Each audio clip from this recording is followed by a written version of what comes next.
Hello cuties, आप सभी लोगों का स्वागत है मूवीज़ फनकट में। आज हम बात करने वाले हैं प्रोवोक के एपिसोड 3 की। एपिसोड की स्टार्टिंग होती है, डूजुनियो के डैड डूजुनियो से बोल देते हैं कि बेटा तुम अपने घाव सबको दिखा सकते हो क्योंकि तुम एक आदमी हो, ऐसे छिपाने वाली कोई बात नहीं है।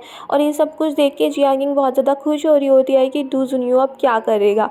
तभी डूजुनियो अपनी शर्ट के बटन खोलता है और फिर अचानक से वो सबको अपना स्कार दिखा देता है।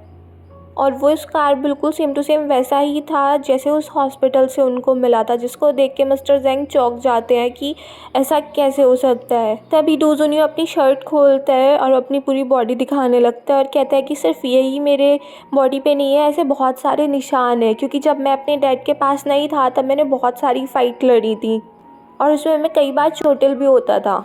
और फिर वो मिस्टर ज़ेंग से बोलता है कि आपने आज इतना कुछ कर दिया है, सिर्फ इसलिए किया है ना क्योंकि आप अपने डैड को ह्यूमिलेट करना चाहते हैं। उसकी बात सुन के मिस्टर ज़ेंग उस पर गुस्सा हो जाते हैं और एकदम से अपनी बंदूक निकाल के उसको शूट करने के लिए तैयार हो जाते हैं। इतने में डूजुनियो के गुंडे भी उनकी साइड शूट करने के लिए तैयार हो जाते हैं। तभी डूजुनियो के डैड खड़े होते हैं और वो दोनों को संभालते हैं और मिस्टर ज़ेंग से भी कूल डाउन होने के लिए बोलते हैं और ये भी कह देते हैं कि तुम्हारा टेम्पर भी मैं जानता हूँ और मेरा टेम्पर तुम जानते हो। अगर आज डूजुनियो को कुछ हो जाता तो पता नहीं उसके साथ में कितनी और लाशें दबाता। और फिर उनकी बात सुन के मिस्टर ज़ेंग भी कह देते हैं ठीक है, आज मैं इसको छोड़ देता हूँ, और फिर वहाँ से गुस्से में निकल जाते हैं। फिर दिखाते हैं जियांगिंग भी ये सारा तमाशा देख के वहाँ से चली गई थी। जब वो घर जा रही होती है तो उसको लगता है उसके कोई पीछे है, बट उस टाइम तो कोई था नहीं। बट वो जैसे ही थोड़ा आगे चलती है तभी पीछे से डूजुनियो आके उसके गले पे चाकू रख देता है और कह देता है कि मिस जियांग हम फिर से मिल गए। और जियांगिंग को थैंक यू भी बोल देता है कि अगर तुम नहीं होती तो मैं अपनी इतनी जल्दी आइडेंटिटी कंफर्म नहीं कर पाता। जियांगिंग भी कह देती है कि तुम्हारा थैंक यू बोलने का स्टाइल कुछ अलग ही है। फिर डूजुनियो से पूछता है कि तुम्हें मेरे बारे में और क्या पता है। जियांगिंग कहती है कि जब वो अब्रॉड में थी तब असली वाला डूजुनियो उसका क्लासमेट था, इसलिए उसके बारे में उसे बहुत कुछ पता है। और फिर वो डूजुनियो से कहती है कि मुझे तुम्हारे बारे में बहुत कुछ पता है कि तुम बहुत ज़्यादा सॉफ्ट हार्टेड हो। और फिर अपनी गर्दन पे से चाकू हटा के उसी की साइड कर देती है और जाते जाते ये भी कह देती है कि तुम डूजुनियो और मैं जियांगिंग और हम दोनों ऐसे ही रहते हैं, आगे से कोई भी लाइन क्रॉस नहीं करेंगे। फिर जियांगिंग तो चली जाती है, बट पीछे से दिखाते हैं ज़ेंग बाओ की सब कुछ देख रहा होता है मिस्टर ज़ेंग का बेटा। नेक्स्ट डे दिखाते हैं डूजुनियो जियांगिंग के बारे में पूछता है तो उसका असिस्टेंट लियांग उसको बताता है कि जियांगिंग नॉर्मली से कहीं जाती नहीं है, बस जहाँ पर वो काम करती है वहीं पर डेली अप डाउन किया करती है। डूजुनियो जियांगिंग को देख भी रहा होता है, वो पीछे से देखता है कि कुछ आदमी उसका पीछा कर रहे हैं तो वो असिस्टेंट से पूछता है कि क्या ये हमारे आदमी है, तो उसका असिस्टेंट कहते हैं सर ये हमारे आदमी नहीं है। तभी दिखाते हैं जियांगिंग को भी लोग उसका पीछा कर रहे हैं तो वो अचानक से उन पर हमला कर देती है और वो इतने उनसे पूछ पाती कि वो उसका पीछा क्यों कर रहे हैं। तभी कोई पीछे से आके उसका चेहरा ढक देता है, उसको किडनैप कर लेता है। जब तक डूजुनियो वहाँ पर आता है तब तक वहाँ से जियांगिंग का किडनैप हो चुका था, उसका पर्स वहीं पर पड़ा था। और लियांग बोलता है कि सर मुझे लगता है कि ये मिस्टर ज़ेंग के बेटे के आदमी थे। दूसरी साइड दिखाते हैं जियांगिंग ज़ेंग बाओकी से पूछती है कि तुमने मेरा किडनैप क्यों किया, हम दोनों के बीच में तो कोई दुश्मनी भी नहीं है। ज़ेंग बाओकी कहता है कि मैं डूजुनियो और उसके डैड को तो कुछ नुकसान पहुंचा नहीं सकता हूँ, मगर उसकी मिस्ट्रेस को तो पहुंचा सकता हूँ ना।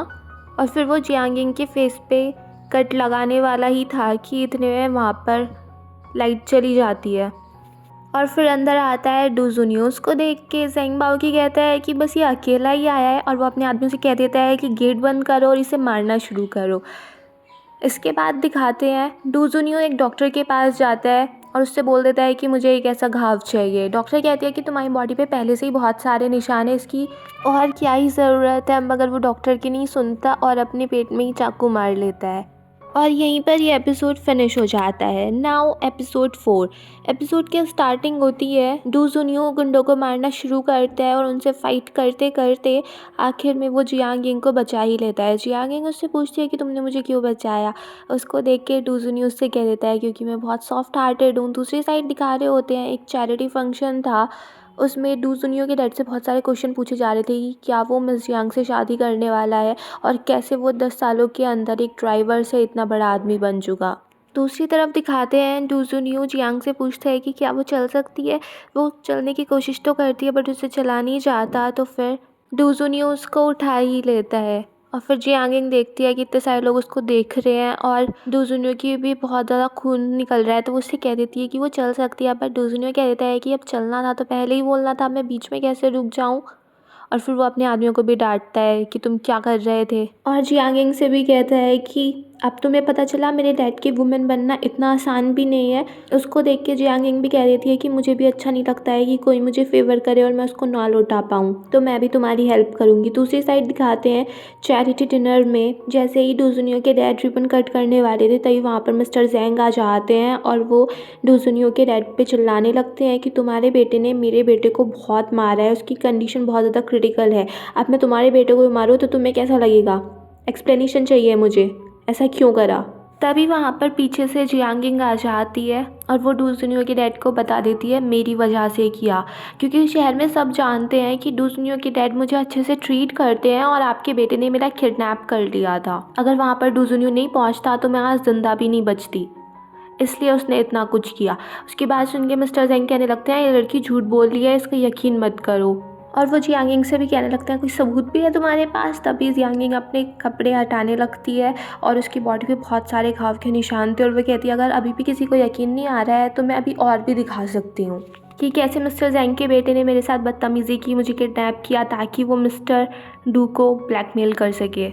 और वो जैसे ही अपने और ज़्यादा घाव दिखाने ही वाली थी कि इतने में वहाँ पर मिस्टर डू अपना उसको कोट पहना देते हैं और वहीं पर सबके सामने अनाउंस कर देते हैं कि आज से जियांगिंग मेरी मिस्ट्रेस है। ये सब सुन के सारे रिपोर्टर मिस्टर जेंग से क्वेश्चन करने लगते हैं, जिसको देख के मिस्टर जेंग गुस्से में हो जाते हैं और वहाँ से चले जाते हैं। और यही सब कुछ डूजुनियो भी देख रहा होता है और फिर वो जियांगिंग को चीयर्स कर रहा होता है।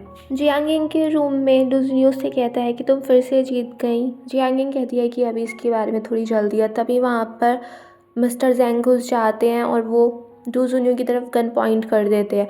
डूजुनियो उनसे कहता भी है कि दूसरी बार है आप जब गन मेरे ऊपर पॉइंट कर रहे हैं, और इतने में पीछे से जियांगिंग आके उनकी आंखों में पाउडर डाल देती है, जिस वजह से डूजुनियो मिस्टर जेंग से गन छीन लेता है। बट मिस्टर जेंग के पास एक और गन थी और वो एक गन जियांगिंग की साइड पॉइंट आउट कर देते हैं।